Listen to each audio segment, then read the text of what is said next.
Selamat datang di channel Simar Imam. Sembari mendengarkan tinggalkan like dan komentarnya bosku. Jangan lupa pasang headset kalian. Siapkan kopi dan camilan. Lupakan pahitnya kehidupan. Mari kita dengarkan sambil rebahan. Kembalinya Dewa Perang. Bab 1. Kota Donghai, Pangkalan Rahasia. Sebuah helikopter terbang dari kejauhan. Benda itu tidak mendarat secara langsung, tetapi melayang 100 meter di udara dan menarik perhatian banyak sekali prajurit. Mereka bilang seseorang penting akan datang hari ini. Hah? Kenapa helikopternya terjebak di udara? Apakah ada kerusakan? Tiba-tiba, pintu kabin terbuka. Seorang pria berpakaian hitam berdiri di pintu, matanya seterang bintang dan tubuhnya setegak lembing. Saat berikutnya, pemandangan mengejutkan muncul di hadapan banyak prajurit. Pria berpakaian hitam melompat keluar dari helikopter. Sosoknya bagaikan bola meriam yang ditembakkan dari dada dan menghantam tanah. Ledakan. Beberapa detik kemudian, suara keras datang dari tanah, mengguncang bumi, dan seluruh pangkalan tampak bergetar 3 kali. Luar biasanya, pemuda berpakaian hitam itu tidak jatuh terkapar, malah tidak terluka sama sekali, bahkan ujung-ujung pakaiannya pun tidak rusak. Kekuatan semacam ini sangat mengerikan dan benar-benar melampaui batas imajinasi orang biasa. Salam untuk kepala wilayah. Seorang lelaki kekar datang, berlutut dengan satu kaki, dan suaranya bagaikan lonceng. Berdiri, tidak perlu sopan, kata Chen Xiao ringan. Setelah mendengar ini, Guo Yue memberanikan diri berdiri. Ia menatap Chen Xiao dengan tatapan penuh hormat dari lubuk hatinya, seolah-olah Chen Xiao adalah dewa. Tahukah kamu, pemuda yang terjun dari ketinggian 100 meter ini merupakan seorang legenda di kalangan tentara. Ia memimpin pasukan 80.000 pengawal harimau dan ditempatkan di perbatasan utara. Ia selalu menang. Tak terkalahkan dalam semua pertempuran, Chen Wudi. Di utara, sekadar menyebut namanya saja sudah cukup untuk mengintimidasi para penjahat dan membuat musuh gemetar ketakutan. Bagi prajurit biasa, merupakan suatu kehormatan besar dapat bertemu dengannya. Ayue, bagaimana perkembangan kasus yang aku minta kamu selidiki? Tanya Chen Xiao. 7 tahun lalu, Chen Xiao dijebak dan dipenjara. Untungnya, ia menunjukkan bakat luar biasa dan direkrut secara khusus ke dalam departemen rahasia. Setelah melalui pertempuran yang tak terhitung jumlahnya dan meraih prestasi militer yang luar biasa, ia kini berada di posisinya. Namun selama bertahun-tahun, ia tinggal di utara, terisolasi dari informasi dan tidak mengetahui apapun tentang perubahan di dunia luar. Tuan, istri Anda, Lin Qingya, mengetahui bahwa ia hamil setengah bulan setelah Anda dipenjara. Saat itu, keluarga Lin memaksanya untuk menggugurkan kandungan dan menikah lagi, tetapi ia berhasil menahan tekanan dan melahirkan anak itu. Jelas Guo Yue. Apa? Aku punya anak. Tubuh Chen Xiao bergetar. Tiba-tiba, Guo Yue mengambil sebuah foto dari tangannya dan menyerahkannya kepadanya. Dalam foto itu, ada seorang gadis kecil yang cantik. Dia tampak berusia sekitar 5 atau 6 tahun, dengan 2 kuncir, dan tampak seperti boneka porselen, sangat menggemaskan. Dan alisnya agak mirip dengan Chen Xiao. Ini putriku. Tangan Chen Xiao yang memegang foto itu sedikit gemetar. Bahkan saat menghadapi ribuan pasukan musuh, dia tidak pernah mengerutkan kening, tetapi pada saat ini, gelombang kemarahan yang besar muncul di hatinya. Dia tidak pernah membayangkan bahwa setelah meninggalkan Laut Cina Timur selama 7 tahun, dia akan memiliki seorang putri ketika dia kembali. Hahaha, aku punya anak perempuan. Keluarga Chen ku punya ahli waris. Chen Xiao sangat gembira, dan tiba-tiba teringat sesuatu. Ia menatap Guo Yue dan bertanya, bagaimana kabar mereka selama ini, ibu dan anak? Guo Yue tampak ragu-ragu, tetapi akhirnya menggelengkan kepalanya, tidak bagus. Chen Xiao merasakan firasat buruk di hatinya saat mendengar ini. Seorang wanita lemah yang membesarkan seorang anak sendirian pasti telah menanggung hinaan dan penghinaan yang tak terhitung jumlahnya. Tuan, setelah melahirkan, Lin Qingya diusir dari keluarga Lin. Tanpa siapapun yang bisa diandalkan, ia hanya bisa mengandalkan pekerjaan paruh waktu untuk memenuhi kebutuhan hidup. Namun, tak lama kemudian, ia menunjukkan bakat bisnis yang luar biasa, mendirikan perusahaan kosmetik, dan dalam beberapa tahun, kekayaannya mencapai puluhan juta. Siapa sangka 3 bulan lalu, Lin Qingya terserang penyakit aneh dan koma sejak saat itu. Menurut informasi yang kuterima, keluarga Lin tidak hanya tidak peduli padanya, mereka malah berharap dia meninggal lebih cepat agar mereka bisa merebut hak asuh putrimu dan mewarisi aset puluhan juta itu. Setelah mendengar kata-kata ini, ekspresi Chen Xiao tidak berubah, tetapi tatapan matanya tiba-tiba menjadi tajam, memperlihatkan sisi tajam yang setajam jarum dan menakutkan. Keluarga Lin, apa kalian pikir aku sudah mati? Kali ini ketika aku kembali, aku akan mengganti kerugian mereka berdua atas apa yang telah aku hutangkan kepada mereka selama 7 tahun terakhir sekaligus. Suara Chen Xiao penuh dengan rasa bersalah. Dia bisa melindungi negara yang luas, tetapi dia tidak bisa melindungi istri dan putrinya. Pria macam apa ini? Di mana ibu dan anak perempuannya? Siapkan mobil, aku ingin pergi menemui mereka sekarang. Perintah Chen Xiao. Baik, Tuan. Guo Yue mengangguk. Di unit perawatan intensif di Rumah Sakit Rakyat Donghai. Di ranjang rumah sakit terbaring seorang wanita cantik yang menakjubkan, kulitnya lebih putih dari salju, matanya yang berbentuk almond tertutup rapat di bawah bayangan bulu matanya yang panjang. Meski koma yang panjang membuatnya tampak sedikit kuyuh, hal itu tidak dapat menyembunyikan kecantikannya yang menakjubkan.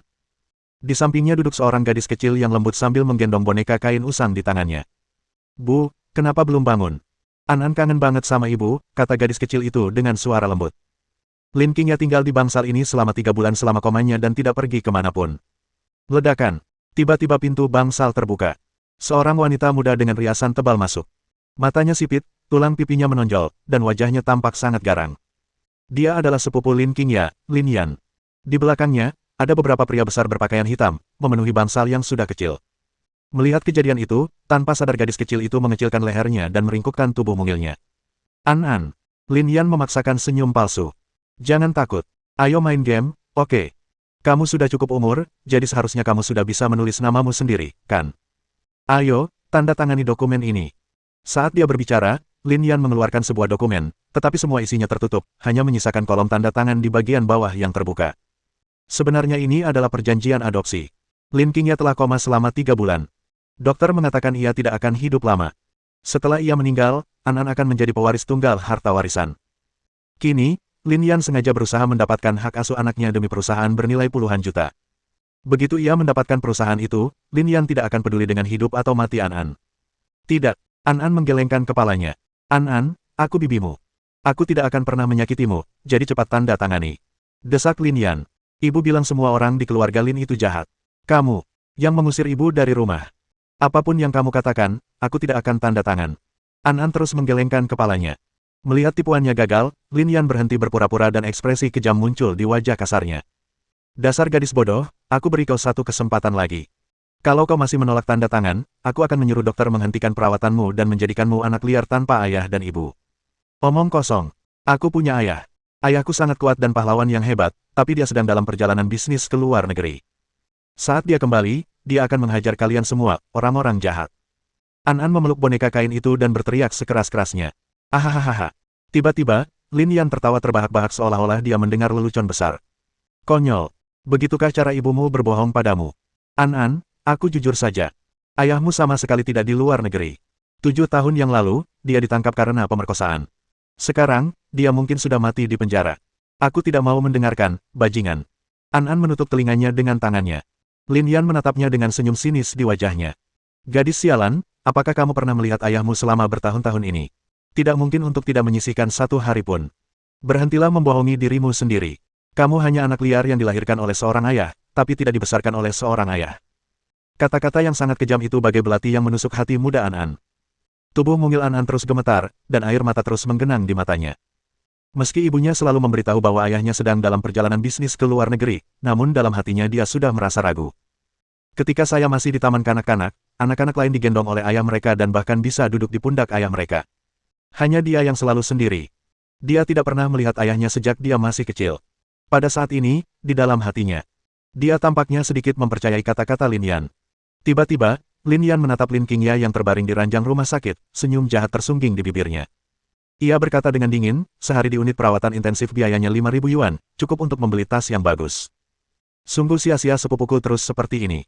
Lebih baik akhiri penderitaannya sesegera mungkin. Sambil berbicara, Lin Yan berjalan menuju peralatan medis canggih di dekatnya, siap untuk memutus aliran listrik.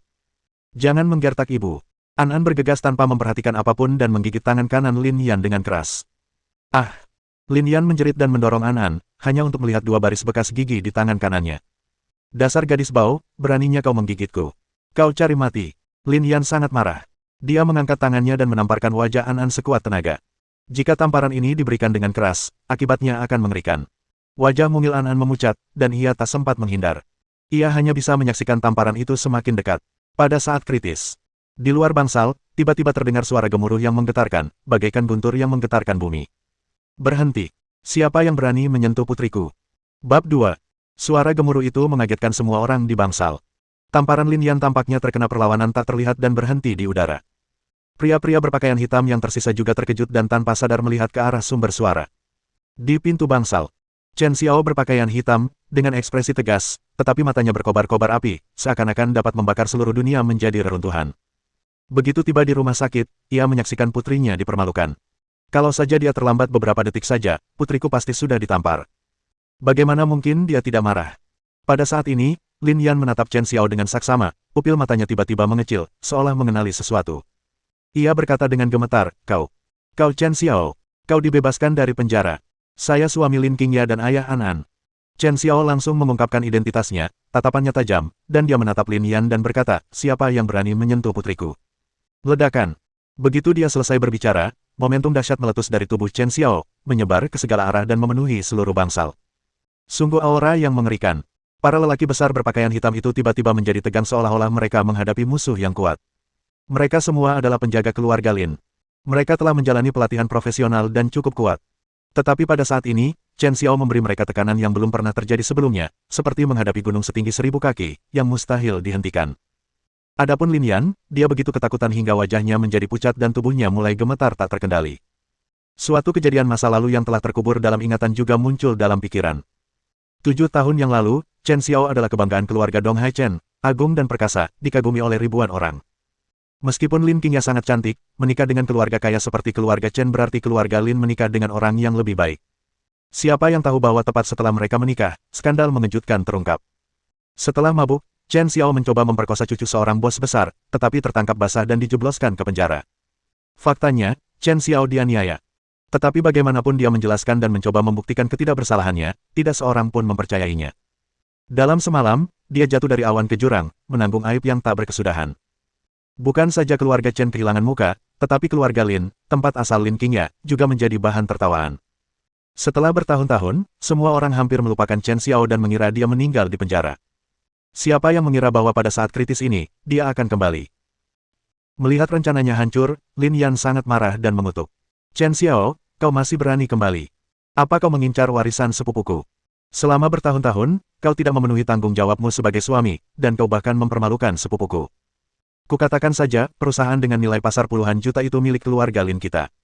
Kau tidak boleh mengambil sepeser pun darinya. Qingya belum mati, warisan apa yang kau bicarakan? Chen Xiao menatapnya dengan tatapan tajam. Cih. Lin Yan mengerucutkan bibirnya dengan nada meremehkan dan berkata dengan acuh tak acuh, sepupuku menderita penyakit terminal dan koma. Dia tidak akan hidup lama lagi. Saya bisa menyelamatkannya. Suara Chen Xiao tenang, namun nyaring, kuat, dan menggema, mengandung keyakinan yang tak tertandingi.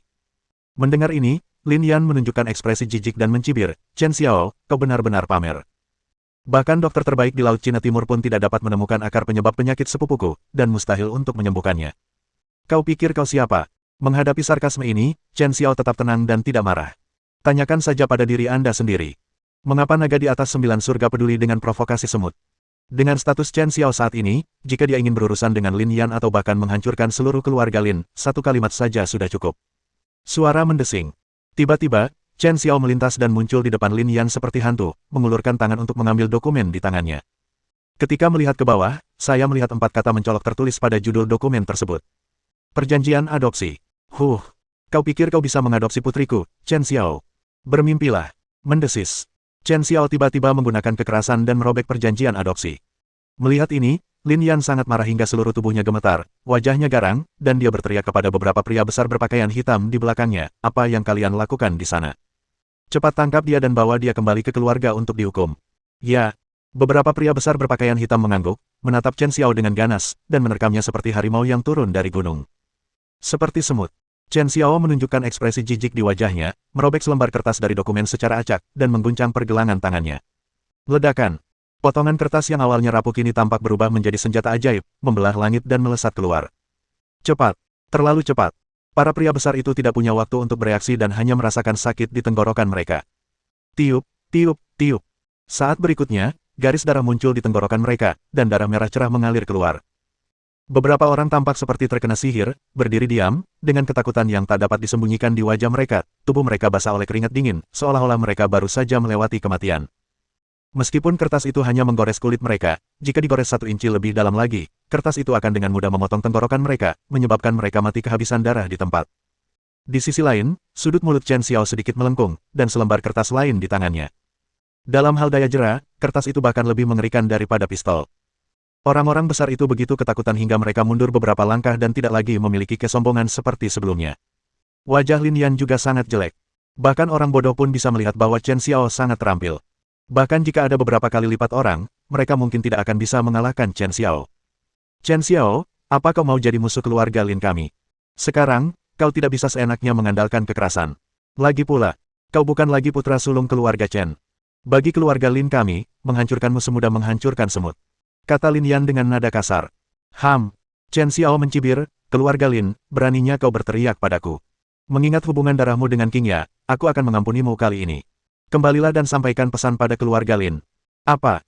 Lin Yan tidak dapat menahan diri untuk bertanya. Aku, Chen Xiao, kembali.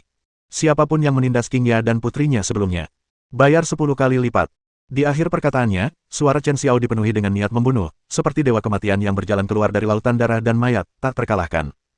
Lin Yan dan yang lainnya begitu ketakutan sehingga mereka tidak ingin tinggal lebih lama lagi dan bergegas keluar seolah-olah mereka sedang melarikan diri. Ketenangan kembali ke bangsal. An masih meringkuk di sudut, namun mata gelapnya diam-diam melirik Chen Xiao dengan tatapan sangat ingin tahu. Chen Xiao melangkah maju, setengah berlutut, dan menatap matanya. Meski usianya baru 6 tahun, An sudah cantik jelita dengan fitur-fitur halus, dan mewarisi kualitas terbaik Chen Xiao dan Lin Qingya. Apakah ini putriku? Chen Xiao tiba-tiba merasakan adanya hubungan darah di hatinya, dan sudut mulutnya tak dapat menahan senyum, menampakkan senyum tipis. Jika bawahannya melihat senyuman ini, mereka mungkin akan tercengang. Tak seorang pun dapat membayangkan bahwa sang penguasa negeri utara, sang dewa perang yang tak terkalahkan, yang dikenal karena ketegasannya dalam membunuh, ternyata memiliki sisi yang lembut. Faktanya, bahkan Chen Xiao sendiri tidak menyadari bahwa permusuhan dan niat membunuh yang terakumulasi selama 7 tahun terakhir langsung lenyap saat dia berhadapan dengan gadis kecil di depannya. An, ayah kembali. Chen Xiao perlahan mengulurkan tangannya dan ingin mencubit pipinya. Tangan lebar ini telah memegang pedang berdarah, memenggal kepala musuh, dan memimpin pasukan besar. Namun saat ini, gerakannya sangat lembut. Tanpa diduga, An menoleh, menghindari tangan besarnya, dan cemberut. Tidak, kau bukan ayahku. Bab 3. Apa? Chen Xiao tercengang. Ia tak menyangka An benar-benar akan menyangkalnya sebagai ayahnya. An, ibumu. Bukankah dia sudah menunjukkan fotoku padamu? Tanya Chen Xiao cemas. An menggelengkan kepala kecilnya, tampak waspada. An, percayalah padaku, aku benar-benar ayahmu. Tidak, kamu bohong. Ibu bilang ayah pahlawan yang hebat. Para pahlawan di TV itu semuanya pakai seragam militer, dan kamu tidak pakai seragam militer, jadi kamu bukan ayah. An pintar, dia tidak akan tertipu. Kata An sambil cemberut. Setelah mendengar penjelasan ini, Chen Xiao tertawa terbahak-bahak. Setelah kejadian tahun itu, dia dijebloskan ke penjara dan tidak pernah berhubungan lagi dengan dunia luar sejak saat itu. Lin Qingya tidak tahu kalau An sudah masuk tentara, tapi dia sengaja mengatakannya agar An mau menuruti kemauannya dan tidak membuatnya rendah diri. Siapa yang mengira bahwa kebohongan biasa ternyata bisa menjadi hal yang benar untuk dilakukan? Oke, An, tunggu di sini sebentar, ayah akan segera kembali. Setelah berkata demikian, Chen Xiao berdiri dan berjalan keluar dengan langkah lebar. Beberapa menit kemudian, Chen Xiao kembali ke bangsal. Dia mengenakan seragam militer hijau tua. Pada bagian dada, terdapat sulaman ular piton raksasa dengan taring dan cakar yang terbuka, tampak mendominasi dan liar, tampak hidup, seolah-olah dapat hidup sewaktu-waktu. Pada saat ini, Chen Xiao, mengenakan jubah ular piton, berjalan ke arahnya dari jauh. Tak tertandingi dan tak tertandingi. Seperti dewa perang yang tak tertandingi di medan perang, seperti makhluk tertinggi yang tak terkalahkan di dunia. Dibandingkan dengannya, semua hal di dunia tidak ada apa-apanya. An membuka matanya lebar-lebar, tampak terkejut. Ayah, apa ayah benar-benar ayahku? Aku bukan anak liar lagi, ayahku sudah kembali. An menarik kegirangan dan terhuyung-huyung ke arah Chen Xiao. Chen Xiao menggendongnya dengan ekspresi penuh kasih sayang di wajahnya. Di bawah cahaya, totem ular piton di dadanya bersinar terang. Bagaimanapun juga, An masih muda, dan dia tidak tahu perbedaan antara jubah naga ini dan seragam lainnya, apalagi makna di balik jubah naga ini. Jubah naga. Di kerajaan Xia Agung, hierarkinya sangat ketat dan tidak seorang pun diizinkan melampaui batas mereka. Selain keluarga kerajaan, hanya pemimpin dari 4 wilayah utama yang berhak mengenakan jubah naga. Inilah kehormatan tertinggi. Tak ada duanya, di atas jutaan. Tiba-tiba, An memeluk leher Chen Xiao dan menangis terseduh-seduh. Ayah, aku sangat merindukanmu. Kenapa ayah tidak kembali selama bertahun-tahun? Apa ayah tidak menginginkan ibu dan An lagi? An sangat baik, tolong jangan tinggalkan An lagi. Mendengar tangisan bayi itu, Chen Xiao merasakan sakit yang amat dalam di hatinya. Dia telah berutang terlalu banyak selama bertahun-tahun. An sudah berusia 6 tahun saat dia melihatnya pertama kali. Apakah ada orang di dunia ini yang lebih tidak kompeten sebagai seorang ayah? An, aku berjanji padamu, mulai sekarang, aku akan selalu bersamamu dan ibu, tak pernah meninggalkanmu. Kata Chen Xiao dengan suara berat. Benarkah? Kalau begitu, ayo kita buat janji kelingking. Mata An An berbinar, wajahnya penuh harap. Oke. Chen Xiao mengulurkan tangan dan mengaitkan jari kelingkingnya dengan jari kelingkingnya, tempelkan ini dan jangan mengubahnya selama 100 tahun. Itu benar. Tiba-tiba, An An seperti teringat sesuatu. Ia menarik ujung baju Chen Xiao dan berkata lembut, "Ayah, mereka bilang ibu sakit parah dan tidak akan pernah bangun lagi. An An, jangan khawatir. Duduklah di sini sebentar, aku akan segera membangunkan King Ya," kata Chen Xiao. Mendengar hal itu, An An segera duduk di kursi kecil di sebelahnya, meletakkan tangannya di atas kakinya, dan duduk dengan penuh hormat. Chen Xiao berjalan ke samping tempat tidur dan menatap Lin King Ya. Wajah cantik itu masih sangat cantik dan tanpa cacat, seperti dulu. Tidak ada hubungan yang mendalam antara Chen Xiao dan Lin King Ya, tetapi karena kontrak pernikahan, mereka menikah. Tanpa diduga, tepat setelah menikah, Chen Xiao dijebak dan dipenjara. Lin King Ya juga menjadi janda ternama di Laut Cina Timur. Banyak sekali tuan muda dari keluarga kaya yang mengagumi kecantikannya dan ingin menjadikannya selir. King Ya, kamu telah bekerja keras membesarkan putri kita yang berharga. Dalam hidup ini, aku tidak akan pernah mengecewakanmu. Sambil berbicara, Chen Xiao mengeluarkan beberapa jarum perak dari sakunya dan menjentikkannya dengan jari-jarinya. Mendesah. Jarum perak itu seperti memiliki kehidupan, terbang langsung menuju tubuh halus Lin King Ya dan menusuk ke berbagai titik akupuntur dengan ketepatan luar biasa, tanpa satu kesalahan pun.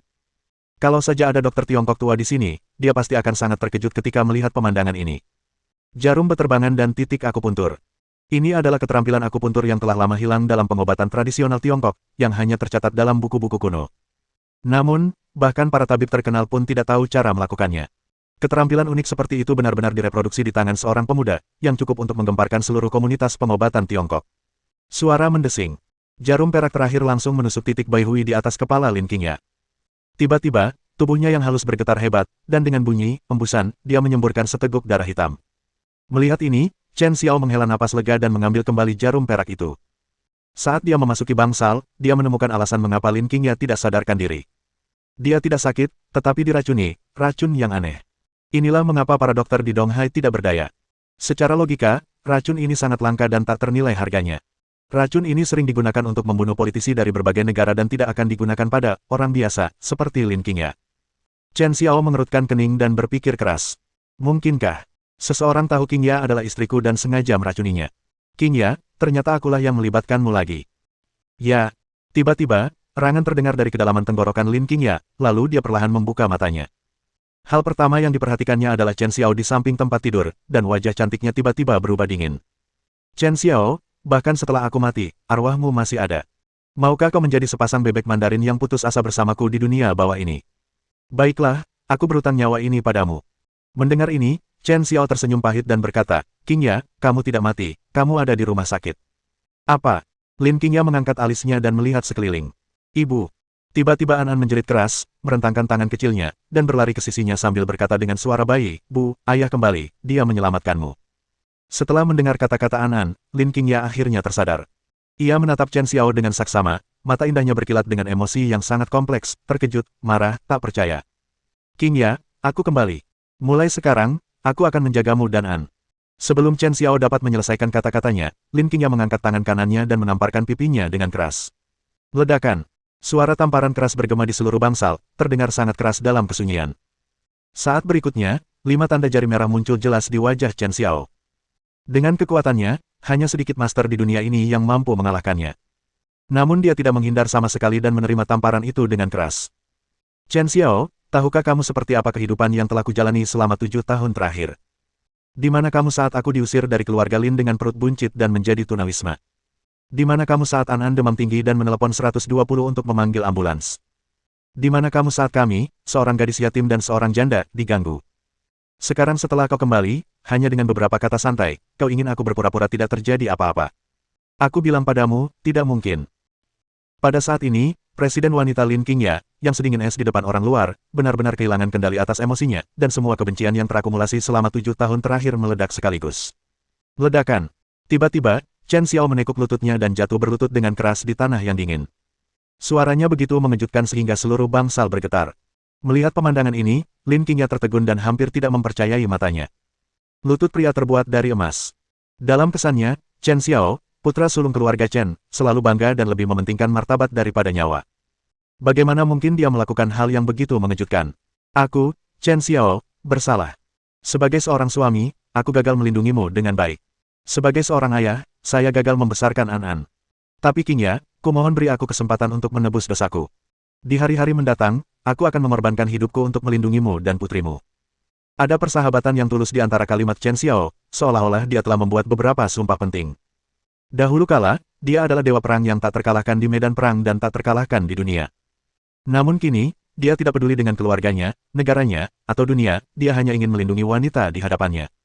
Sungai-sungai dan gunung-gunung yang luas tidak sebagus cinabar di dahinya. Mendengar kata-kata tulus ini, kabut muncul di mata indah Lin Qingya, tetapi dia masih mempertahankan wajah tegas dan berkata dengan dingin. Keluar, aku tidak mau melihatmu. Chen Xiao, tolong jangan ganggu aku dan An lagi. Kita bisa hidup dengan baik tanpamu. Mendengar ini, Chen Xiao merasakan sakit di hatinya, seolah-olah ribuan gunung menekannya. Setelah merenung cukup lama, dia berdiri dan meninggalkan bangsal tanpa suara. Saat itu, An berjalan ke samping tempat tidur, menggenggam tangan Lin Qingya dengan lembut, dan berkata, Bu, bisakah ibu memaafkan ayah? Tadi, ayah yang mengalahkan banyak penjahat, dan dia juga menyelamatkan ibu. Lin Qingya membuka lengannya dan memeluk An erat-erat. Tiba-tiba, dua garis air mata mengalir dari mata indahnya. Baru saja dia berhadapan dengan Chen Xiao, dia tampak tidak berperasaan. Pada saat ini, air mata jatuh. Semakin dalam cinta, semakin dalam kebencian. Selama 7 tahun terakhir, tiada hari di mana dia tidak membenci Chen Xiao, tetapi tiada hari di mana dia tidak berdoa untuknya, berharap dia kembali. Nama lengkap An adalah Chen Nianan. Nianan, semoga kamu baik-baik saja. Bab 4. Setelah meninggalkan rumah sakit, Chen Xiao diam-diam mengeluarkan sebatang rokok dan menghisapnya dalam-dalam. Bagaimana mungkin dia tidak bahagia bertemu Lin Qingya lagi setelah bertahun-tahun? Yang lebih penting, Lin Qingya melahirkan seorang putri cantik untuknya. Ayah dan anak perempuan terhubung oleh hati. Saat dia melihat penampilan An yang menawan, bahkan pria tangguh seperti dia pun menjadi luar biasa lembutnya. Tuan, kemana kita akan pergi selanjutnya? Guo Yue berjalan mendekat dan bertanya. Ayo kita kembali ke keluarga dulu. Meskipun ayahku sudah meninggal, keluarga Chen adalah tempat aku dilahirkan dan dibesarkan. Kata Chen Xiao. 7 tahun yang lalu. Karena kejadian itu, Chen Xiao dijebak dan dipenjara secara tidak adil, bahkan keluarga Chen juga sangat terlibat. Kepala keluarga saat itu, pamannya Chen Wangdao, segera menjauhkan diri darinya dan bahkan mengeluarkannya dari keluarga. Kemudian, ayah Chen Xiao berlarian berusaha membersihkan namanya, tetapi ia tidak dapat berbuat apa-apa dan akhirnya meninggal karena sakit akibat terlalu banyak bekerja. Selama bertahun-tahun, penyesalan terbesar Chen Xiao adalah dia tidak dapat melihat ayahnya untuk terakhir kalinya. Pohon ingin diam namun angin tak kunjung berhenti, anak ingin mendukung orang tuanya namun mereka tak ada. Ini adalah kesedihan terbesar di dunia. Di pinggiran Donghai, di kaki Gunung Sesan. Ini adalah kawasan paling makmur di Donghai. Terletak di antara pegunungan dan perairan, terpencil dari hiruk-pikuk dunia, jauh dari hiruk-pikuk kota, bagaikan surga. Villa termurah di sana bernilai puluhan juta. Hanya dengan mendapatkan tempat di sini seseorang dapat dianggap telah memasuki kelas atas Donghai. Rumah keluarga Chen juga ada di sini. Ketika Chen Xiao dan Guo Yue tiba di rumah keluarga Chen, mereka mendapati pintu masuk dihiasi lampu dan lentera merah, tampak meriah, seolah-olah menyambut seseorang yang penting.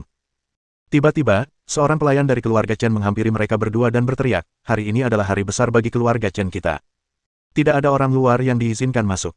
Kegembiraan yang tak terkira. Dari mana datangnya kegembiraan itu? Tanya Chen Xiao sambil mengangkat alis. Tuan muda keluarga Chen telah kembali dari dinas militer. Kata pelayan itu dengan bangga sambil mengangkat kepala tinggi dan membusungkan dada. Mendengar ini, Chen Xiao mengangkat alisnya, tampak terkejut. Mungkinkah keluarganya tahu tentang kepulanganku, jadi mereka membuat upacara megah seperti itu? Tapi itu tidak benar. Anda harus tahu bahwa Chen Xiao adalah penguasa wilayah utara dan panglima tertinggi dalam pasukan. Keberadaannya adalah rahasia utama negara. Di Donghai, keluarga Chen dianggap sebagai keluarga kaya, tetapi mereka tidak memenuhi syarat untuk mengetahui keberadaannya. Saat itu, pelayan itu membual, Tuan Muda Chen Jie konon telah menjadi komandan tingkat 7 Kam Militer Laut Cina Timur, memimpin ratusan prajurit, dan bahkan meraih penghargaan kelas 3. Bukankah Tuan Muda Chen Jie sangat senang bisa pulang cuti kali ini? Ternyata Xiao Ji. Seru Chen Xiao penuh emosi. Chen Jie adalah putra paman ketiganya dan beberapa tahun lebih muda dari Chen Xiao. Saat Chen Xiao di penjara, Chen Jie belum bergabung dengan tentara. Tak disangka, hanya dalam hitungan tahun, Chen Jie sudah menjadi komandan tingkat 7, artinya masa depannya cerah. Tentu saja, dibandingkan dengan Chen Xiao, penguasa wilayah utara, dia sama sekali tidak setara, perbedaannya bagai langit dan bumi. Hei, jangan halangi jalan di gerbang, Tuan Chen Jie akan segera kembali. Sambil berbicara, pelayan itu mengeluarkan uang $100 dan melemparkannya ke kaki kedua pria itu. Kalian berdua, ambil uangnya dan keluar dari sini. Ada raut wajah penghinaan di antara baris-baris itu, jelas-jelas memperlakukan mereka sebagai pengemis. Beraninya kau tidak menghormati penguasa wilayah. Kau sedang mencari kematian. Tiba-tiba, Guo Yue meraung marah, matanya terbuka lebar, dan melangkah maju. Aura pembunuhnya meledak seperti sungai yang meluap. Guo Yue adalah seorang master di level, pembunuh 100 orang, dengan prestasi militer yang mengesankan.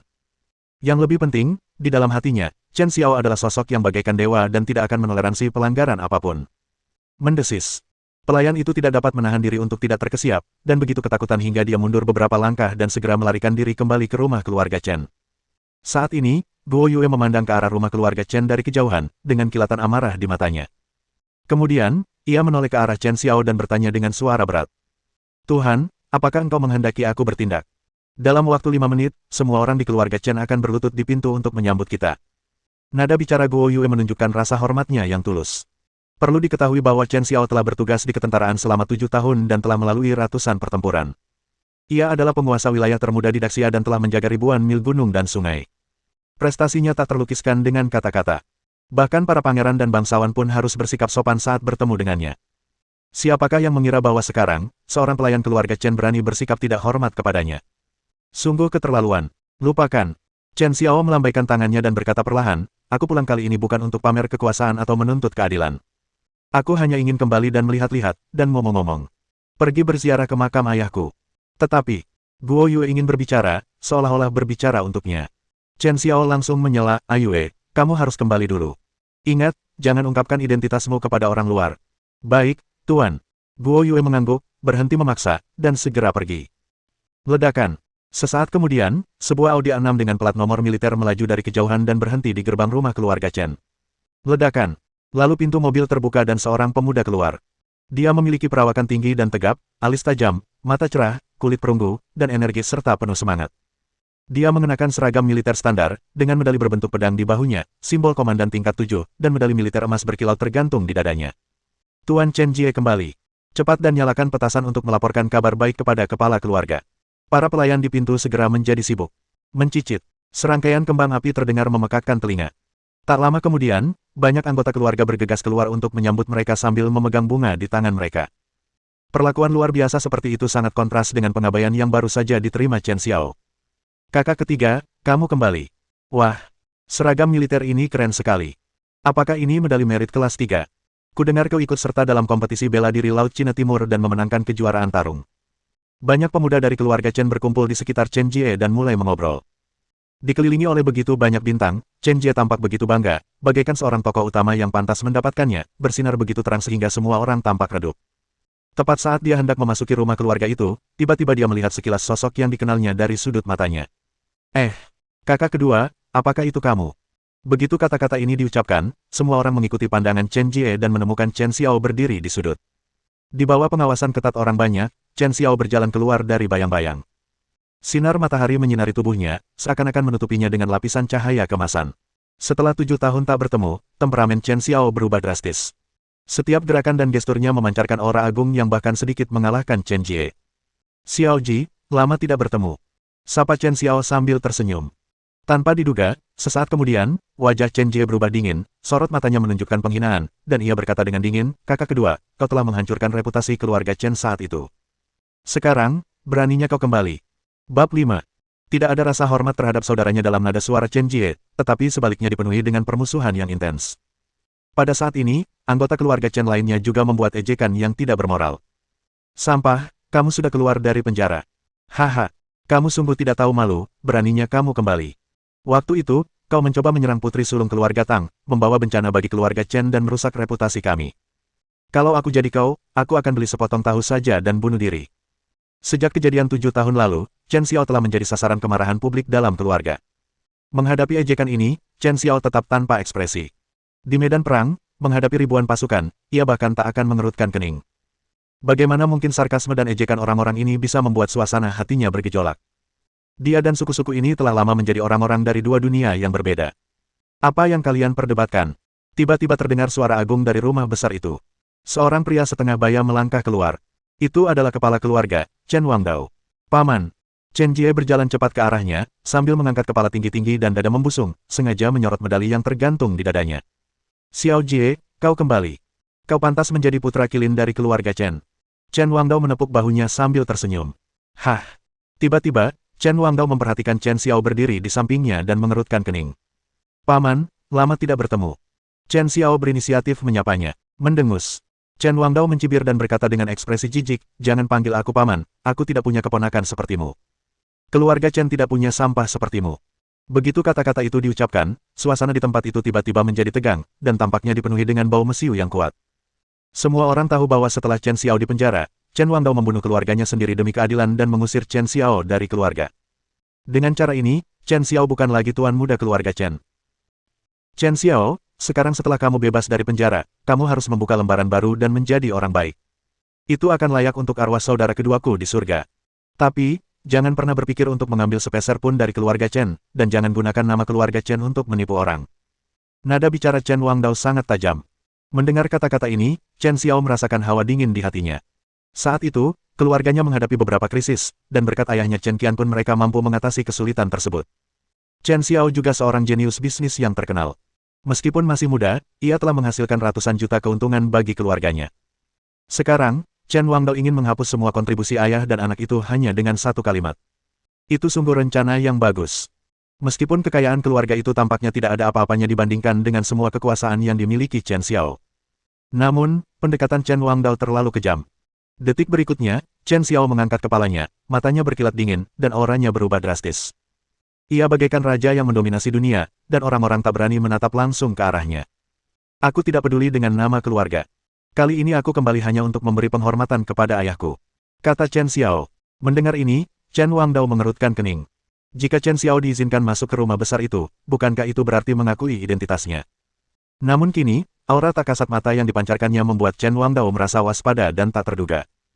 Bahkan saat menghadapi wali kota Donghai, Chen Wangdao tidak pernah segugup ini. Tepat pada saat itu, seorang wanita parubaya yang cantik keluar. Dia adalah Chen Xian, anak bungsu dari generasi kedua keluarga Chen. Dia menatap Chen Wangdao dan berkata, "Kakak, biarkan Xiao Xiao masuk. Lagi pula, hari ini bukan hanya hari bahagia kepulangan Xiao Ji, tapi juga hari ulang tahun nenek." Mendengar ini, Chen Wangdao merenung sejenak dan berkata kepada Chen Xiao, "Baiklah. Demi nenek, aku akan mengizinkanmu, anak yang tidak berbakti ini, untuk masuk ke dalam keluarga Chen. Tapi, ini hanya kali ini, dan tidak akan terjadi lagi." Setelah berkata demikian, Chen Wangdao berjalan memasuki rumah besar itu dengan wajah tegas dan tanpa menoleh ke belakang. Yang lainnya mengikuti dari dekat, sama sekali mengabaikan Chen Xiao dan memperlihatkan sikap yang sangat dingin. "Bibi, terima kasih sudah berbicara mewakili saya," kata Chen Xiao penuh rasa terima kasih. "Setelah kejadian itu, paman tertua dan paman ketiga saya ingin menjauhinya." Hanya bibinya Chen Xian yang mengucapkan beberapa kata baik untuknya. "Xiao Xiao, aku senang kau kembali. Sayang sekali. Kakak keduaku meninggal lebih awal dan tak sempat melihatmu kembali." Saat dia menyebutkan mendiang Chen Qiankun, matanya menjadi berkaca-kaca. Segera setelah itu, di bawah bimbingan Chen Xian, Chen Xiao berjalan memasuki rumah besar itu. Setelah 7 tahun tidak ada, perabotan di rumah besar itu tetap sama. Chen Xiao tumbuh di sini, dan setiap sudut dipenuhi dengan kenangan masa kecilnya.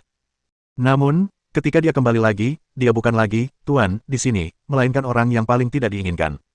Di dalam rumah, tidak ada orang lain dalam radius 5 meter dari Chen Xiao kecuali bibinya.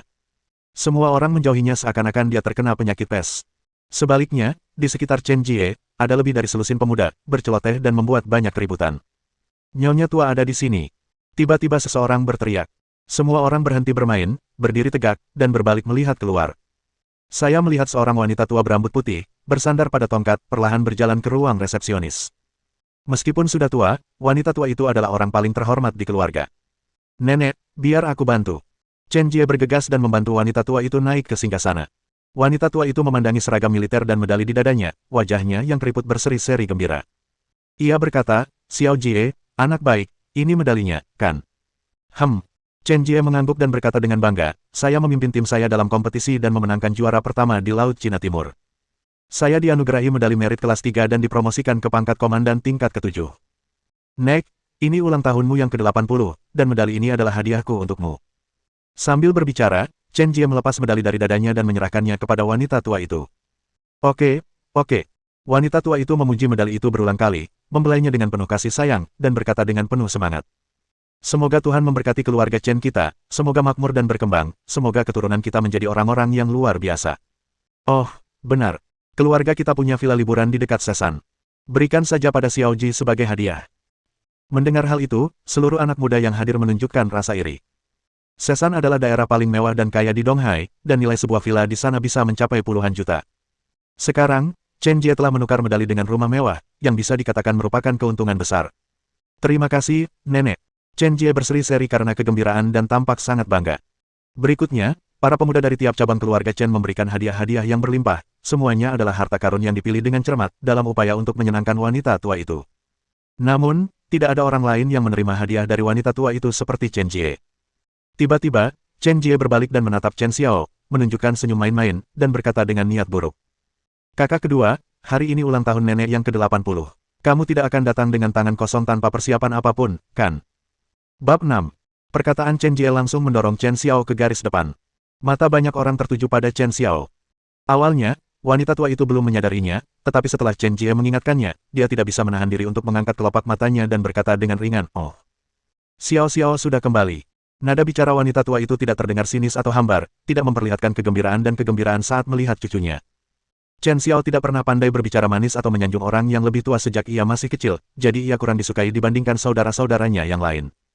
Saat dia mendapat masalah, jika wanita tua itu berbicara, Chen Wangdao bisa saja berubah pikiran dan menggunakan kekuatan keluarga untuk membersihkan namanya. Namun, dari awal hingga akhir, wanita tua itu tidak mengatakan sepatah kata pun. Faktanya, dalam hati Chen Xiao, dia tidak terlalu menyalahkan wanita tua itu. Lagi pula, dia dijebak oleh keluarga Tang saat itu. Jika keluarga Chen gegabah campur tangan, mereka pasti akan dibalas oleh keluarga Tang. Nenek, semoga rezekimu seluas laut timur dan panjang umur seperti pegunungan selatan. Semoga hari ini selalu menyertaimu setiap tahun. Chen Xiao mengucapkan beberapa patah kata untuk mengucapkan selamat ulang tahun. Kamu cuma ngomong doang, tapi tanganmu nggak ada apa-apanya. Beli buah aja nggak sanggup, kan? Chen Jie memelototinya dan berkata dengan nada sarkastis, "Oh, benar juga. Kamu baru saja keluar penjara, dan kantongmu lebih bersih daripada wajahmu. Kakak kedua, kalau kamu tidak punya uang, kamu bisa datang kepadaku terlebih dahulu. Demi persaudaraan kita selama bertahun-tahun, aku bisa memberimu beberapa ribu yuan." Faktanya, Chen Xiao tidak pernah menyinggung Chen Jie. Alasan dia begitu sarkastis adalah murni karena iri hati. Saat itu, Chen Xiao adalah seorang jenius bisnis di generasinya, terkenal di Laut Cina Timur, dan benar-benar mengalahkan pemuda lain dari keluarga Chen. Setiap kali tuan muda keluarga Chen disebutkan, orang pertama yang terlintas dalam pikiran adalah Chen Xiao, tetapi mereka tidak tahu tentang Chen Jie. Selama bertahun-tahun, Chen Jie hidup dalam bayang-bayang. Kini setelah ia akhirnya mendapatkan kesempatan untuk menunjukkan superioritasnya, tentu saja ia tidak akan melewatkan kesempatan apapun untuk kembali menunjukkan superioritasnya atas Chen Xiao.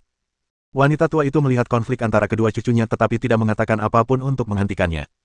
Akan tetapi, Chen Xiao bukan lagi jenius seperti dulu. Chen Jie juga mengubah dirinya menjadi komandan tingkat 7 termuda di Laut Cina Timur, dengan masa depan yang cerah.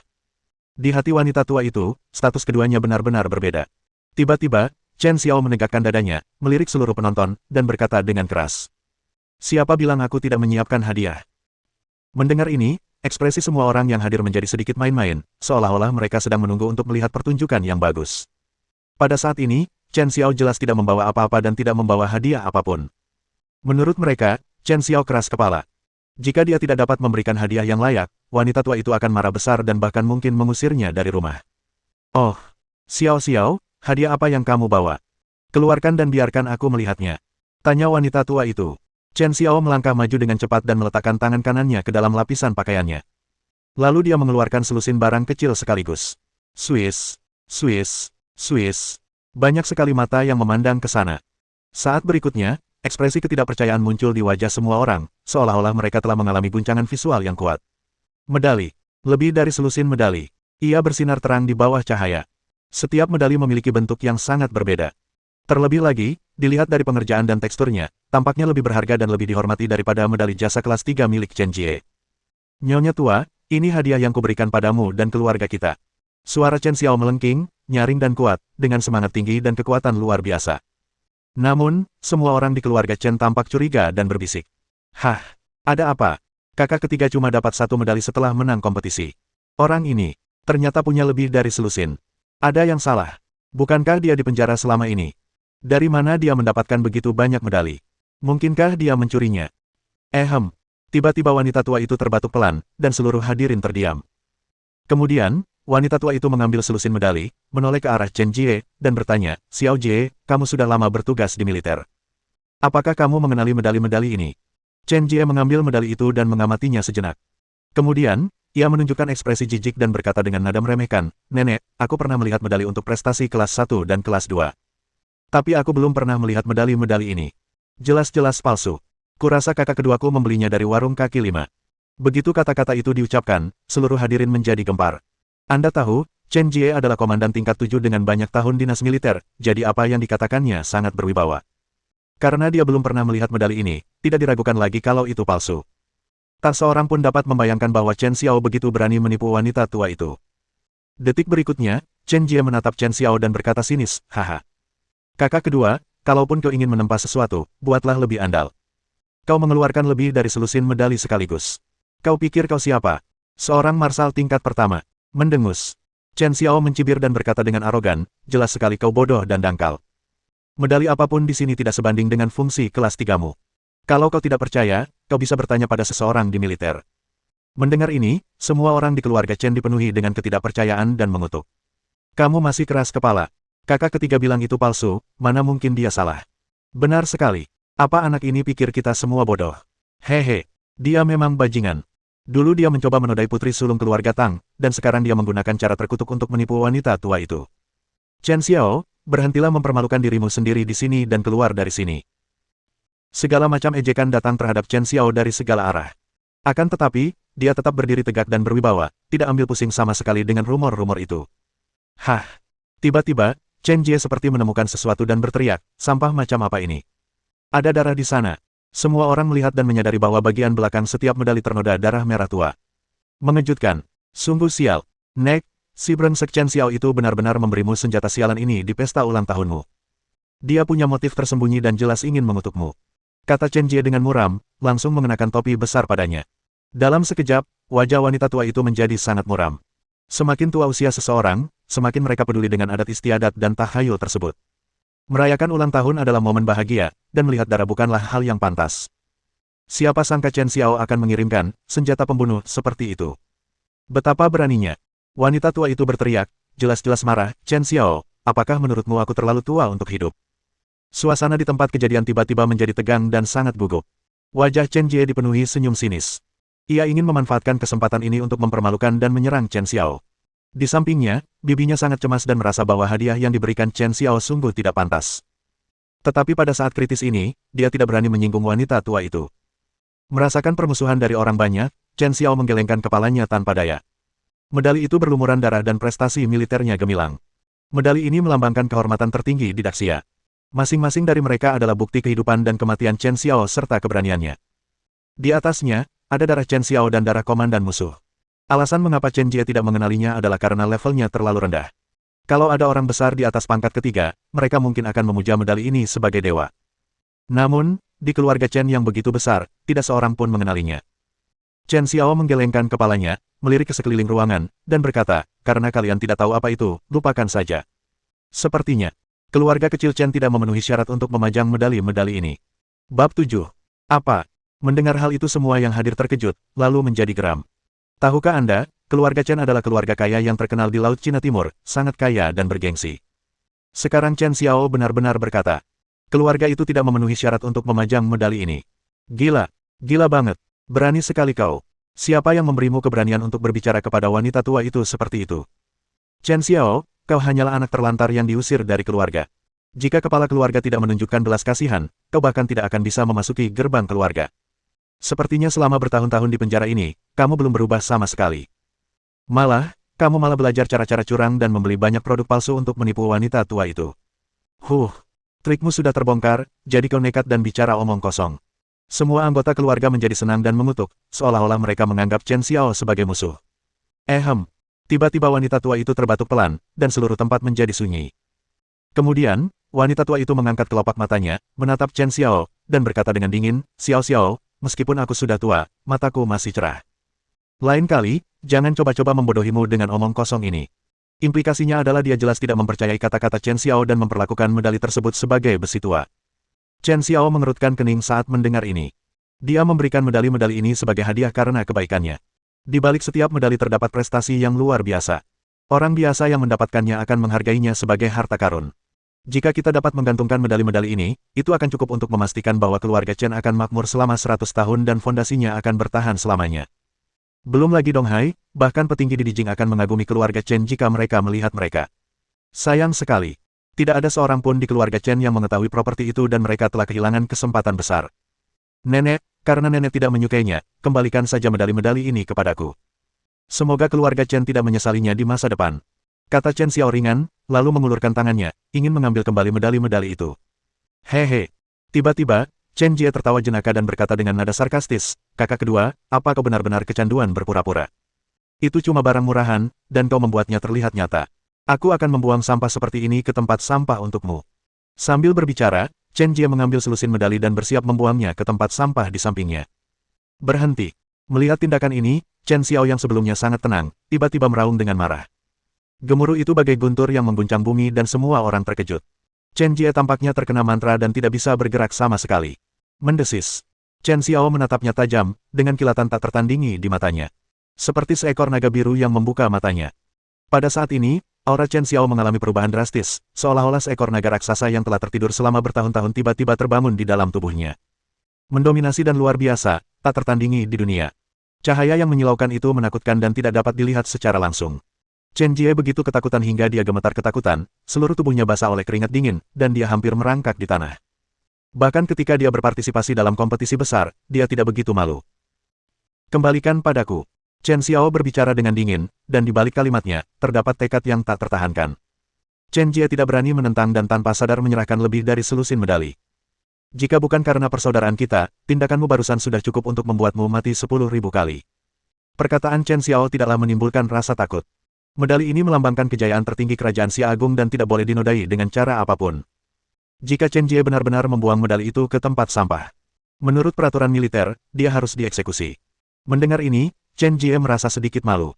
Tahukah Anda, hari ini adalah hari pertama kedatangannya yang mulia. Ia dianugerahi penghargaan jasa kelas 3 dan dipromosikan menjadi komandan tingkat 7. Seharusnya ia menjadi aktor utama, yang memang layak, dicari oleh banyak orang dan bersinar terang. Siapakah yang mengira bahwa sekarang, dia akan menjadi foil dan ditakuti oleh Chen Xiao? Namun, hasrat membunuh yang membara dalam diri Chen Xiao membuatnya ketakutan, seolah-olah ia akan langsung takluk jika melakukan kesalahan sekecil apapun. Sisi lainnya, setelah mengambil kembali medali, Chen Xiao melirik seluruh penonton dan mencibir. Keluarga Chen adalah keluarga kaya dan berkuasa. Aku mengerti kenapa mereka tidak mau menerima anak sepertiku yang tidak memenuhi harapanku. Tapi kali ini, aku kembali bukan untuk memanfaatkan reputasi keluarga. Aku hanya ingin memberi penghormatan terakhir kepada ayahku. Setelah ibadah selesai, aku tidak akan mengganggumu. Mendengar hal itu, ekspresi aneh pun tampak pada wajah banyak anggota keluarga yang hadir. Wanita tua itu, Chen Wangdao dan para tetua lainnya memalingkan muka dan tidak memandangnya. Suasana tiba-tiba menjadi sedikit aneh. Merasa ada yang aneh, Chen Xiao tak kuasa menahan diri untuk menatap bibi terdekatnya dan bertanya, "Bibi, ada apa? Mungkinkah abu ayahku tidak ada di keluarga? Mengapa?" Bibi yang lebih muda menghela napas dan mengatakan yang sebenarnya, "Xiao Xiao, setelah kakak kedua meninggal, keluarga Tang menekan kami, melarangnya dimakamkan di pemakaman keluarga. Kalau tidak, mereka akan berperang dengan keluarga. Di bawah tekanan, kakak tidak punya pilihan selain berkompromi dan menguburkan abu kakak kedua di pemakaman di luar." Mendengar ini, mata Chen Xiao memerah dan dadanya naik turun, seolah-olah ada amarah yang berkobar dalam dirinya. Galala, galala. Tangannya yang terkepal mengeluarkan suara yang keras, dan kukunya menancap di telapak tangannya, hampir mengeluarkan darah. Keluarga bangsawan seperti keluarga Chen sangat khusus tentang pemakaman anggota mereka. Menurut aturan, setiap anggota harus dimakamkan di pemakaman keluarga setelah kematian agar jiwa dapat beristirahat dengan tenang.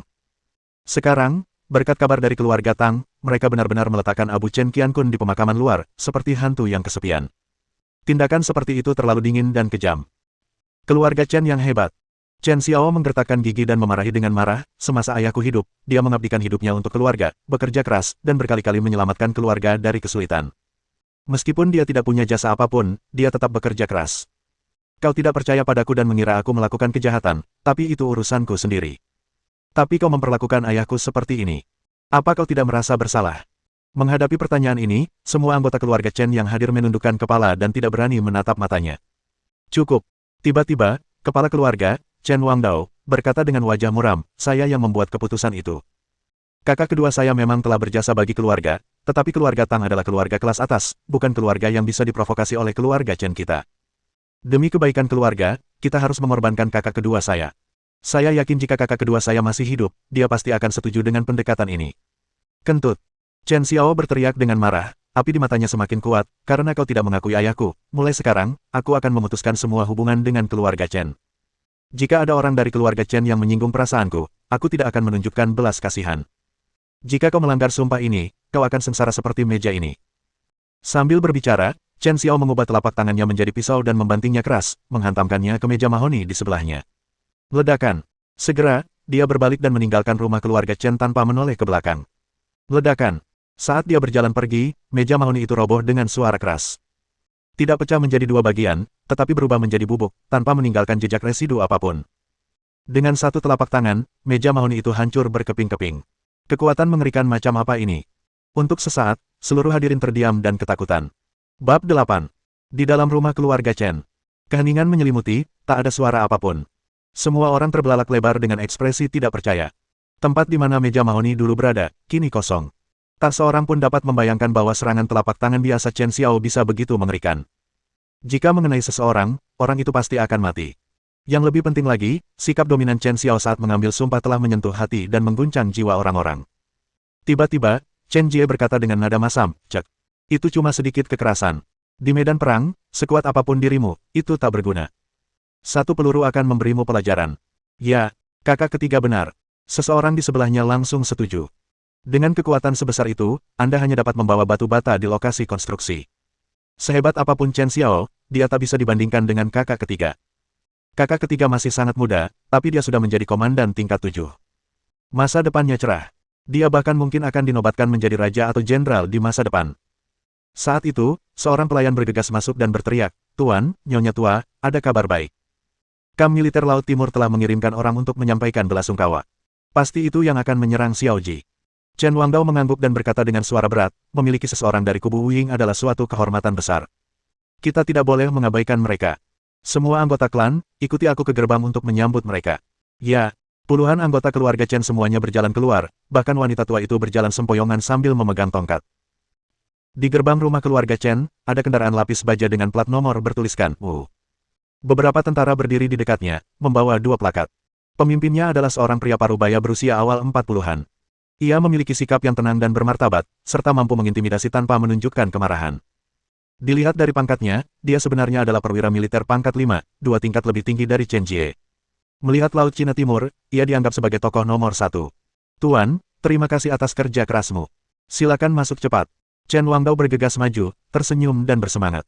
Fakta bahwa seorang perwira militer berpangkat tinggi datang berkunjung dan menyampaikan belasungkawa secara langsung menunjukkan bahwa kam militer Donghai sangat menghargai Chen Jie. "Bawalah kehormatan bagi keluarga dan bawalah kemuliaan bagi para leluhur."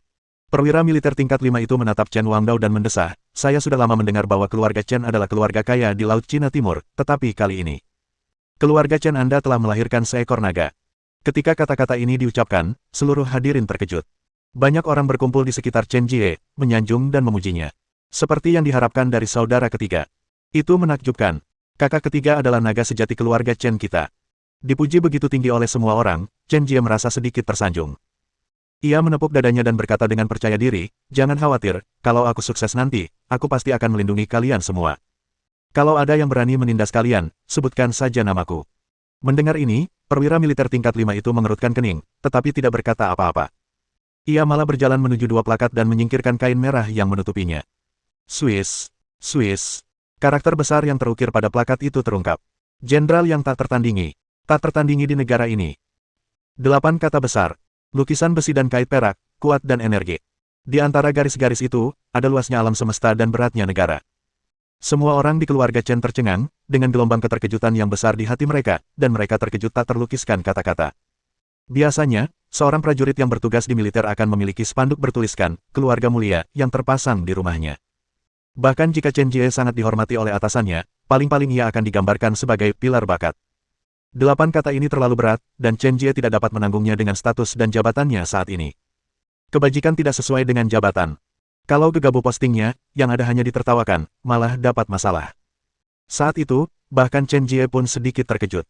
Ia menatap perwira militer tingkat 5 itu dan bertanya, "Pak, apakah Anda salah?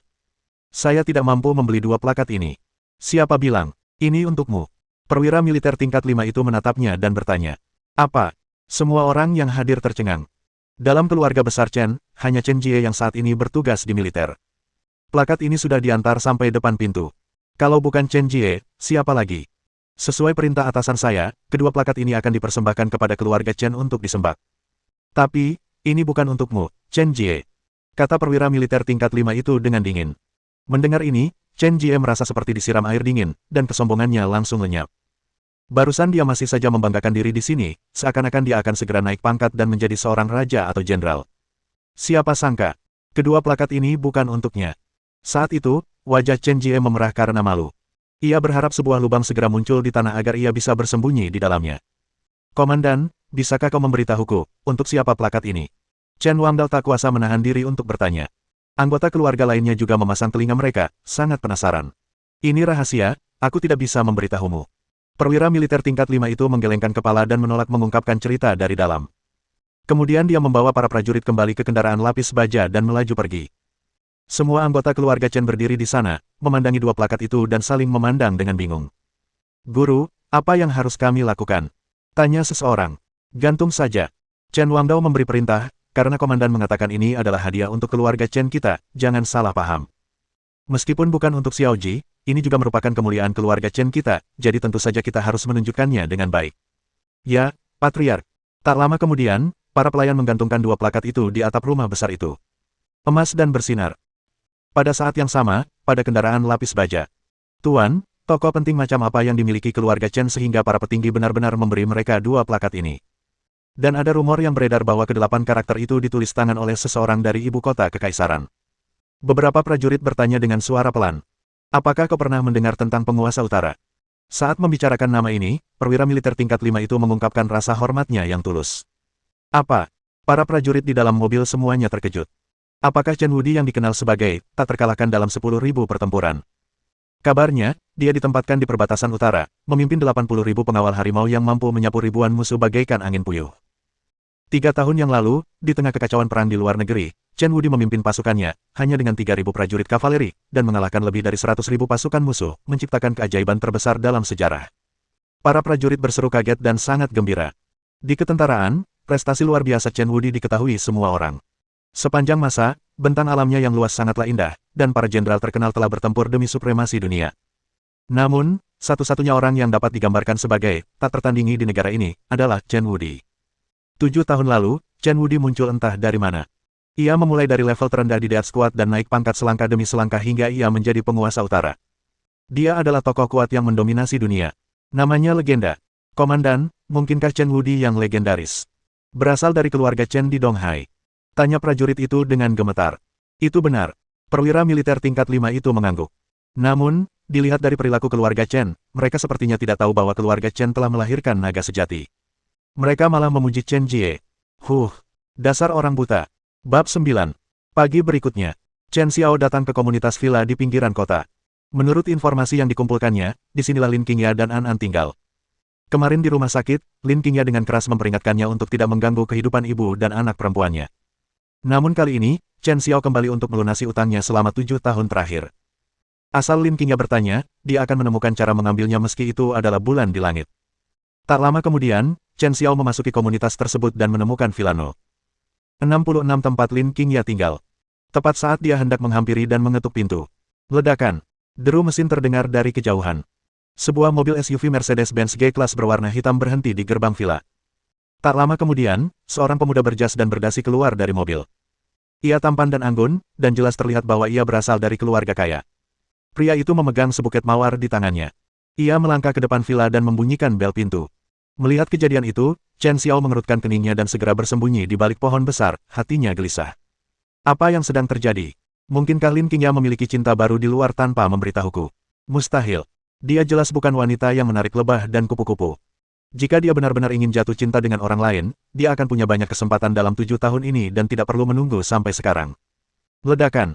Tepat pada saat itu, pintu villa terbuka dan Lin Qingya keluar. Dia mengenakan gaun panjang berwarna hitam, yang membuat kulitnya yang halus tampak lebih putih dari salju. Rambutnya yang hitam dan halus diikat menjadi sanggul tinggi, menambah kesan feminin dan elegan pada pesonanya. Meski baru saja sembuh dari sakit parah, kecantikan tiada taraf seperti itu selalu memancarkan kecantikan yang unik. Tuan Zhou, mengapa Anda ada di sini? Melihat laki-laki di pintu, Lin Qingya sedikit mengernyit, jelas sedikit terkejut. Xiao Ya, kudengar kau sudah sembuh dari sakitmu, jadi aku datang menjengukmu. Ini hadiah untukmu. Zhou Yunxiang sangat perhatian dan menyerahkan mawar di tangannya. Namun, Lin Qingya tidak menjawab, melainkan menggelengkan kepalanya. Tuan Zhou, kita tidak begitu akrab, tolong jangan panggil aku Xiao ya. Lagi pula, bunganya memang indah, tapi aku tidak bisa menerimanya. Xiao, King ya, kau tahu perasaanku. Tahun lalu di pesta, aku jatuh cinta padamu pada pandangan pertama.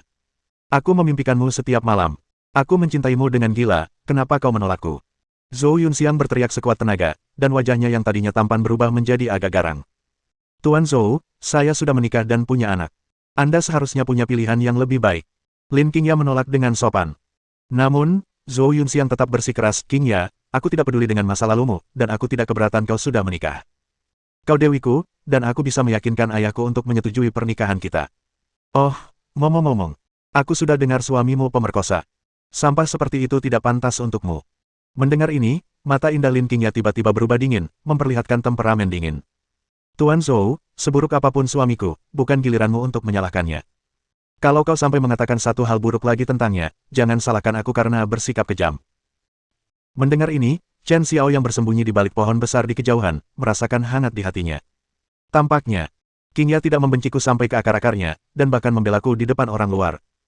Pada saat ini, Lin Qingya berbalik dan ingin berjalan masuk ke dalam villa. Berhenti. Zhou Yunxiang berteriak, Qingya, tidakkah kamu ingin mengambil kembali perusahaan? Mendengar ini, langkah Lin Qingya membeku dan dia berhenti di pintu. Hei. Zhou Yunxiang tersenyum sinis dan berkata, setahu saya, perusahaan Meian International yang Anda dirikan telah diambil alih oleh keluarga Lin. Beberapa sepupu Anda bertindak sewenang-wenang di perusahaan. Sekarang kamu baru saja pulih dari penyakit serius, mustahil bagimu untuk merebut kembali perusahaan sendirian. Tapi jika kamu setuju menikah denganku dan kemudian menggunakan kekuatan keluarga Zhou kita, akan mudah untuk merebut kembali perusahaan. Di akhir pidatonya, wajah Zhou Yunxiang penuh dengan kebanggaan, seolah-olah dia telah mengalahkan Lin Qingya. Sarannya tampaknya membantu Lin Qingya, tetapi sebenarnya dia ingin mendapatkan nyawa dan uangnya. Lin Qingya tidak hanya cantik, tetapi juga sangat cerdas dalam berbisnis. Ia adalah dewi bisnis yang terkenal di Donghai. Hanya dalam beberapa tahun, perusahaan kosmetik internasional Meian yang didirikannya telah bernilai puluhan juta dan memegang beberapa paten penting. Jika Zhou Yunxiang menikahinya, bukankah perusahaan itu juga akan menjadi bagian dari keluarga Zhou? Aku tidak mungkin menyetujui syaratmu. Lin Qingya menolak dengan dingin. Mengapa? Zhou Yunxiang membelalakan matanya, tampaknya tidak dapat mengerti. Tuan Zhou, jangankan perusahaan bernilai puluhan juta, bahkan jika Anda menawar saya 100 juta atau 1 miliar, Anda tidak bisa membiarkan saya menjual diri. Silakan pergi segera, kalau tidak, saya akan memanggil keamanan komunitas. Lin Qingya memerintahkannya untuk pergi. Meski penampilannya memukau dan menyenangkan, dia sebenarnya sangat kuat di dalam. Jika tidak, dia tidak akan bersikeras melahirkan anak itu dan membesarkan An-An sendirian. Oh sial! Tiba-tiba, mata Zhou Yunxiang memerah, seolah-olah ia telah kehilangan akal sehatnya. Qingya, apapun yang terjadi, aku akan memilikimu. Hari ini, aku akan memaksakan diri padamu dan mewujudkannya. Setelah berkata demikian, Zhou Yunxiang menyerang Lin Qingya bagaikan orang gila. Pada jarak sedekat itu, Lin Qingya tidak bisa menghindar dan bahkan tidak sempat menutup pintu. Yang lebih penting, An-An masih ada di villa. Kalau saja An-An terbangun karena suara gaduh di sini, mungkin akan meninggalkan mimpi buruk yang tak terlupakan dalam pikiran mudanya. Untuk sesaat, Lin Qingya putus asa dan tidak mampu melawan. Pada saat kritis, suara mendesing. Sosok seseorang datang berlari dan menghalangi jalannya. Tinggi dan megah. Itu seperti tembok kota, melindunginya dan mencegah Zhou Yunxiang menyerang. Hah, ini. Melihat sosok yang agak dikenalnya, pandangan luar biasa muncul di mata indah Lin Qingya. Di sisi lain, Zhou Yunxiang terkejut dan cepat mundur beberapa langkah. Pria misterius yang tiba-tiba muncul ini memberinya rasa tertekan yang kuat, membuatnya sulit bernapas. Kau, siapa kau? Tanya Zhou Yunxiang dengan gemetar. Pada saat ini, Chen Xiao akhirnya berbalik dan melingkarkan tangan kanannya di pinggang ramping Lin Qingya. Tubuh halus Lin Qingya bergetar, wajah cantiknya sedikit memerah, tetapi dia tidak berjuang melepaskan diri dari pelukannya. Saat berikutnya, Chen Xiao menatap Zhou Yunxiang dan berkata dengan nada mendominasi. Sayalah orangnya. Bab 10. Pernyataan yang mendominasi itu nyaring, kuat dan bergema. Melihat Chen Xiao yang tampak seperti dewa turun dari surga, Zhou Yunxiang awalnya tertegun, lalu dia sepertinya memikirkan sesuatu dan berseru. Kau suami Qingya, tuan muda terlantar dari keluarga Chen yang ditangkap 7 tahun lalu. Kau benar-benar sudah bebas. Suara Zhou Yunxiang bergetar karena sangat terkejut. Benar, aku kembali. Jadi, kamu boleh pergi. Chen Xiao bicaranya dingin, tatapan matanya tajam menusuk, dan niat membunuhnya hampir mendidih. Dalam sekejap, Zhou Yunxiang bergidik, seolah-olah ia sedang ditatap oleh binatang buas yang menakutkan. Tanpa sadar dia mundur beberapa langkah, kakinya terasa sedikit lemas. Namun tak lama kemudian, Zhou Yunxiang kembali merasa malu dan marah. Ia justru merasa takut dengan tatapan itu. Dasar bocah kecil, kalau kau masih anak sulung keluarga Chen, mungkin aku akan sedikit menghormatimu. Tapi sekarang, kau sudah dikeluarkan dari keluarga Chen. Bahkan gelandangan pengangguran yang baru saja dibebaskan dari penjara, beraninya kau melawanku. Teriak Zhou Yunxiang lantang. Keluarga kecil Zhou berani berteriak di depanku. Mereka benar-benar tidak tahu bagaimana hidup atau mati. Kata Chen Xiao ringan. Nada acuh tak acuh itu seolah meremehkan semua pahlawan di dunia. Tidak peduli seberapa berkuasa atau kayanya Anda, di mata Chen Xiao, Anda seperti semut. Nada yang sangat besar.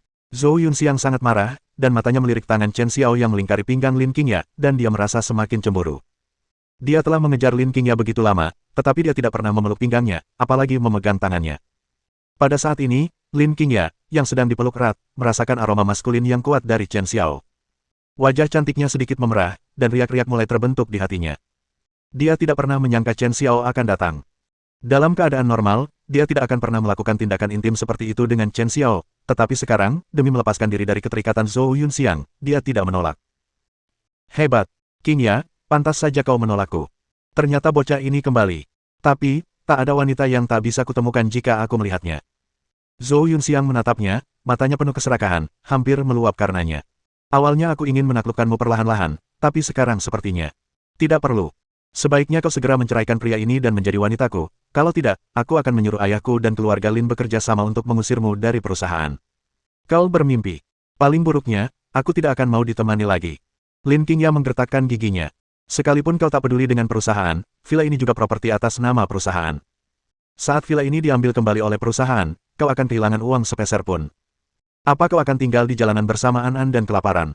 Kata Zhou Yunxiang dengan nada muram. Ini, Lin Qingya mengerutkan kening dan berada dalam dilema. Meskipun Meiyan International didirikan olehnya, tidak akan sulit bagi keluarga Zhou dan Lin untuk bergabung dan mendepaknya keluar dari manajemen. Selama bertahun-tahun, sebagian besar asetnya ada di perusahaan, dan semua uangnya dihabiskan untuk perawatan medis. Jika keluarga Lin benar-benar kejam hingga mereka ingin mengambil kembali villa ini, maka ibu dan anak itu benar-benar harus tidur di jalanan. Tidak masalah jika dia merasa dirugikan, tapi dia tidak bisa membiarkan An menderita bersamanya. Melihat ekspresinya berubah, Zhou Yunxiang menunjukkan senyum munafik dan membujuk. Qingya, orang yang tahu situasi saat ini adalah pahlawan. Chen Xiao ini mengkhianatimu dulu dan dijebloskan ke penjara. Bahkan jika dia dibebaskan sekarang, dia tetaplah anjing yang tidak bisa mengubah kebiasaan buruknya. Apapun aspeknya, dia tidak bisa dibandingkan denganku. Jangan khawatir, selama kamu setuju menikah denganku, aku pasti akan menjadikanmu wanita paling bahagia di dunia. Sekalipun kamu tidak memikirkan dirimu sendiri, kamu harus mempertimbangkan An. An tidak bisa tumbuh tanpa kasih sayang seorang ayah.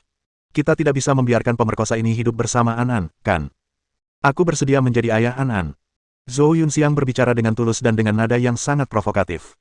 Tetapi dia tidak menyadari bahwa saat Chen Xiao menyebut An, tatapan matanya menjadi semakin dingin, menampakkan ketajaman yang menawan.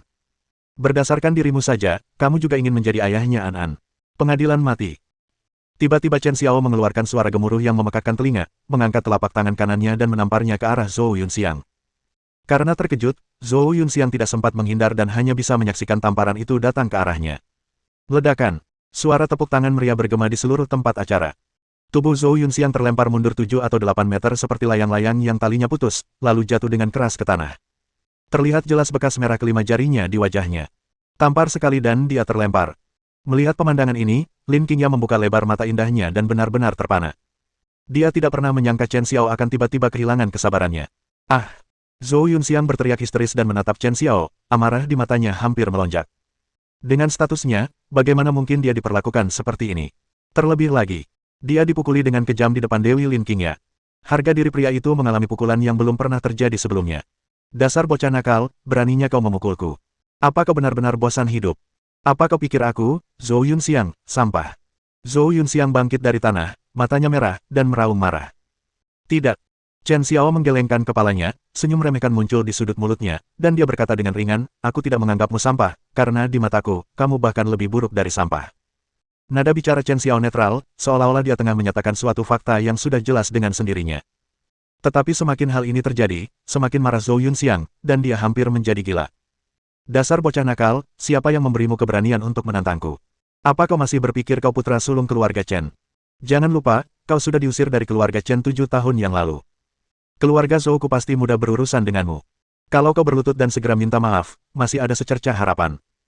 Kalau tidak, aku akan memastikan kau mati tanpa tempat pemakaman.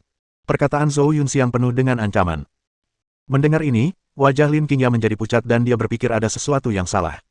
Sesuatu yang besar terjadi. Zhou Yunxiang telah mengganggunya akhir-akhir ini, tetapi dia tidak berani menyinggung Zhou Yunxiang sepenuhnya.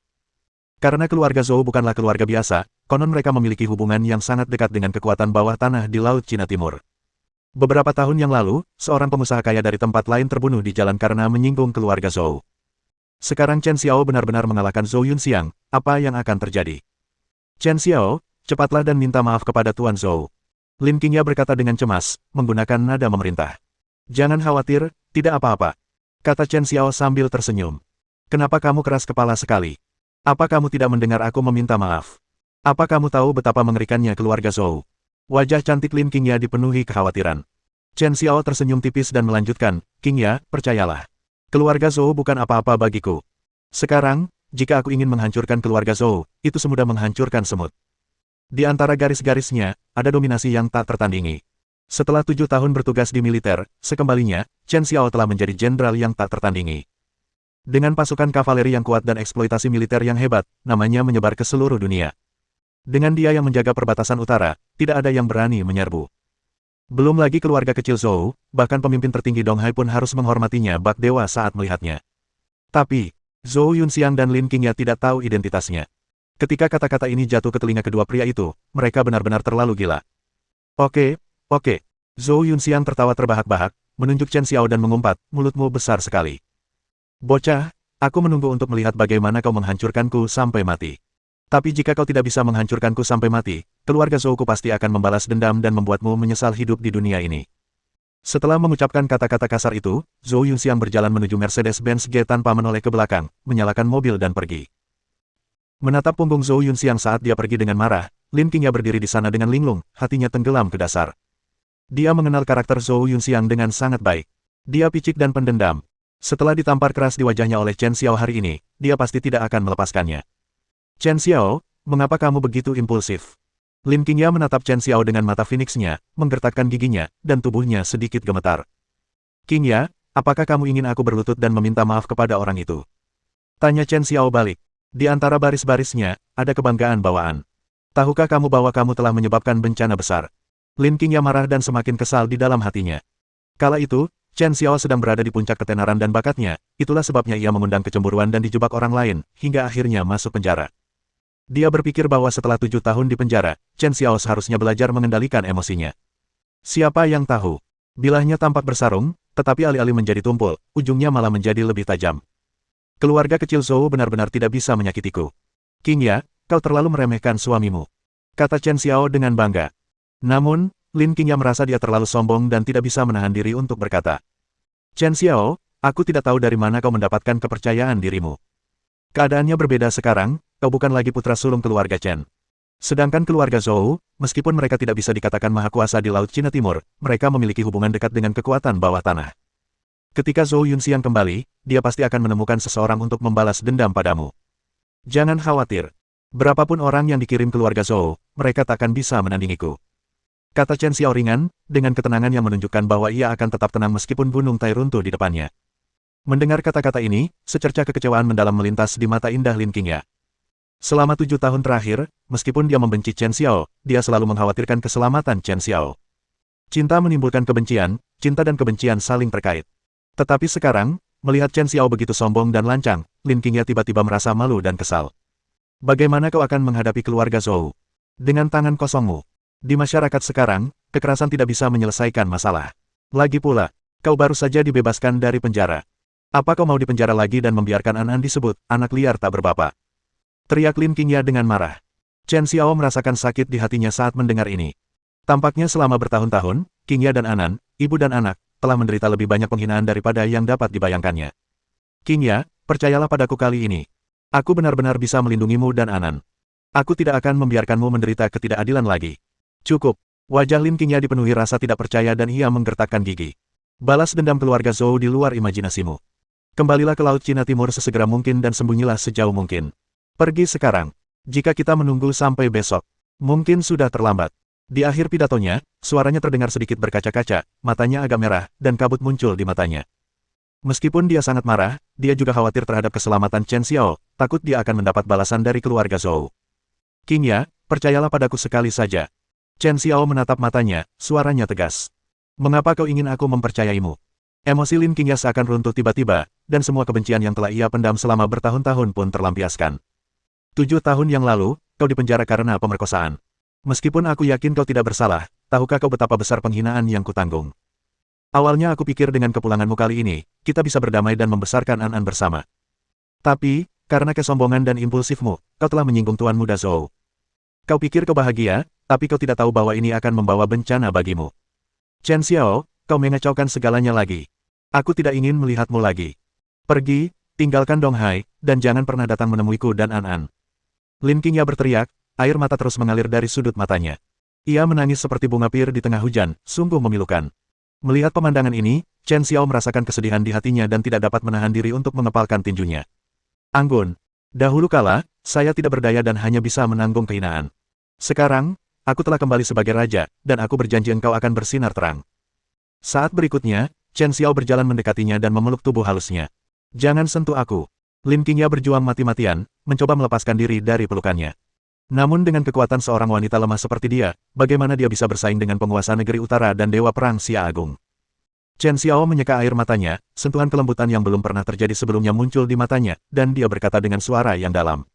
Aku akan menunjukkan kartuku. King Ya, aku sebenarnya punya identitas lain. Bersambung.